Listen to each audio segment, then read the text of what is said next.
যে কোনো ব্যক্তি এই দোয়া 3 বার পরে পানিতে ফুঁক দিয়ে খাইলে মৃত্যু ব্যতীত সকল ধরনের রোগ আল্লাহ শিফা করে দিবেন ইনশাআল্লাহ। সেটা বলা হয়েছে সূরা ইয়াসিন আয়াত নম্বর 32। তো আপনারা এই মূল্যবান দোয়াটি শুনতে হলে অবশ্যই ভিডিওটি স্কিপ করবেন না।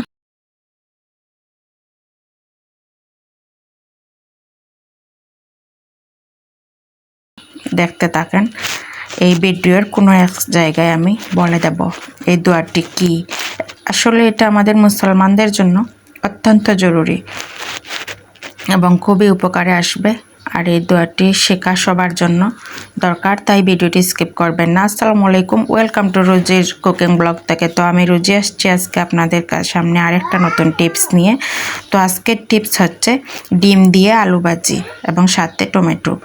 তো দেখতে থাকেন, ভিডিওটি স্কিপ করবেন না, দেখতে থাকুন। তো আমি প্রথমে এখানে সাদা তেল দিয়েছি আমার প্রয়োজন মতো, আপনারা দিয়ে দিবেন আপনার প্রয়োজন মতো। তারপরে আমি দিয়েছি রসুন কুচি এবং পেঁয়াজ কুচি এবং কাঁচা চিলি কাটিয়ে, তারপরে প্রয়োজন মতো টারমারিকের গুঁড়া বা হলুদের গুঁড়া দিয়েছি। এখন আমি খুব ভালো করে নেড়ে নিচ্ছি এবং আমি সাথে দিয়ে দিব 2টা কুচি করা টমেটো। এবং টমেটোগুলো দেওয়ার পরে আমি এটাকে আবার নাড়েচেড়ে 2 মিনিটের জন্য ঢাকনা দিয়ে ঢেকে রাখবো, যাতে এগুলার সাথে খুব ভালো করে ব্রেস্তা হয়ে যায় বা স্লাইস হয়ে যায়। তো আমি এই জন্য আবার 2 মিনিটের জন্য ঢাকনা দিয়ে ঢাকিয়ে দিব। আপনারা ওইভাবে দিবেন, তাতে ভালো হবে। তারপরে আমি এটাকে সরিয়ে একটা ডিম দিয়ে দিলাম, 2টা ডিম। আপনারা আপনাদের প্রয়োজন মতো দিয়ে দিবেন, এটা আপনাদের ব্যাপার। তো আমি আমার মতো করে দেখাচ্ছি, আপনারা অবশ্যই এটা নিয়ে কিছু ভাববেন না, তবে আমার মতো করে রান্না করে দেখবেন, অথেন্টিক একটা কালার আসবে এবং অথেন্টিক একটা স্বাদ আসবে। তো আমি 2টা ডিম দিয়ে খুব ভালো করে নেড়ে নিয়েছি। এখন আমি এই ভাজিগুলোর মধ্যে দিয়ে দিব আলু কুচি করা। তো আমি এগুলো আগের থেকে পরিষ্কার করে ধুয়ে রেখেছিলাম ক্লিন করে, এখন আমি দিয়ে দিলাম এগুলো। এখন আমি এই আলু কুচিগুলো আবার খুব ভালো করে নেড়ে চেড়ে নেব এবং ঢাকনা দিয়ে 10 মিনিটের জন্য ঢাকে নেব। তারপরে খুব ভালো করে বয়েল হয়ে গেলে আমি নামিয়ে নিব এবং খাওয়ার জন্য পরিবেশন করব। তো আপনারা এইভাবে করতে পারেন। হালকা পানি দিলে ভালো হয়, যাতে মুড়ে ধরে না।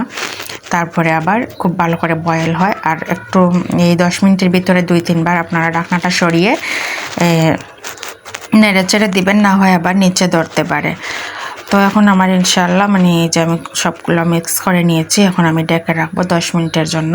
তো আমি এখানে ভিডিও করব না, স্কিপ করে দিব। আপনারা বারবার 2-3 বার এটা সরিয়ে নেড়ে চেড়ে নেবেন। আমিও এভাবে নেড়ে চেড়ে নেব।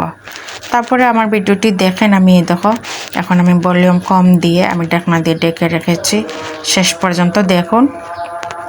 তারপরে আমি সকালে কী কী কাজ করলাম আজকে সব কিছু দেখিয়ে দিব।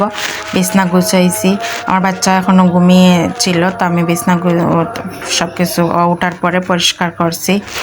তারপরে এই শোকেসের সব জিনিসপত্র, কাচের প্লেট বাটি সব কিছু আমি বের করেছিলাম, আবার পরিষ্কার করে সব কিছু রাখছি।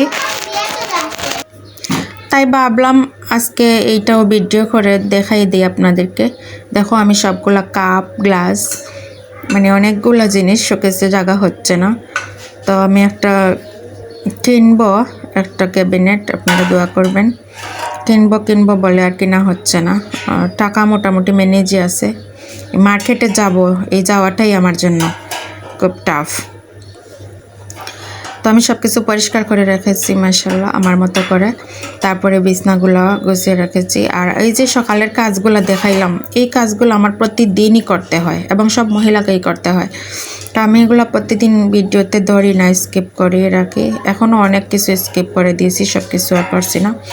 তখন বাচ্চা ভাত খাচ্ছে, আর এটা চেয়ার নিয়ে যাচ্ছে ভাত খাবে বলে। ওদের বাবা খাইয়ে চলে গেছে স্কুলে। আমি এখন এগুলো গুছাইছি, ওদেরকে নিয়ে খাবো দাবো, তারপরে আমি গোসল করব। তো আপনারা অবশ্যই ভালো থাকবেন আর আমার ভিডিওটি দেখবেন। দোয়া পানিতে পরে ফুঁক দিবেন, সেটা হচ্ছে বিসমিল্লাহির রহমানির রহিম, আসআলুল্লাহাল আজিম, আসহালুল্লাহাল আজিম, আসহালুল্লাহাল আজিম। সবাই ভালো থাকবেন। আল্লাহ হাফেজ।